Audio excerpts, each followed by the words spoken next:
We talked about compounding and compounding interest, but we didn't really dig into it that much. Relationships are a good example of compound interest.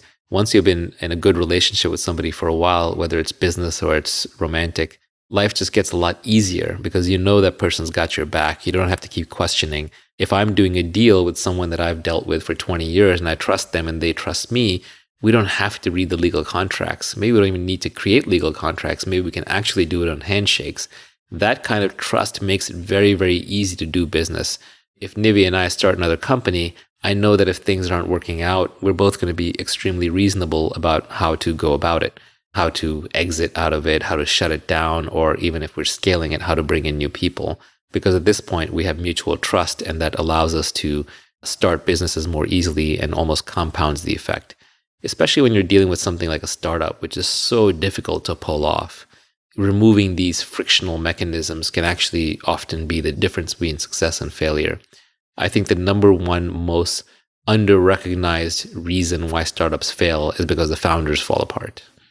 There's a couple somewhat non-intuitive things about compounding. The first one is that most of the benefits of compounding comes at the end of the compounding.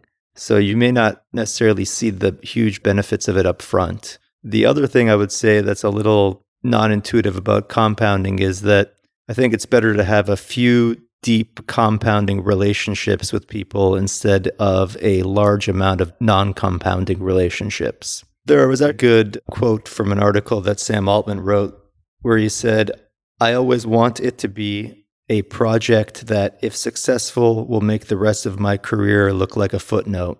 Again, that just goes back to the idea that most of the benefits of compounding come at the end. I think one of the under-realized things in business is that it takes just as much effort to create a small business as it does to create a large business. Whether you're Elon Musk or whether you're the guy running 3 Italian restaurants in town, you're working 80 hours a week. You're sweating bullets. You're hiring and firing people. You're trying to balance the books. It's highly stressful, and it takes years and years of your life. But in one case, you get companies that are worth $50, $100 billion and the adulation of everybody. And on the other hand, you might make a little bit of money and you've got some nice restaurants. So think big.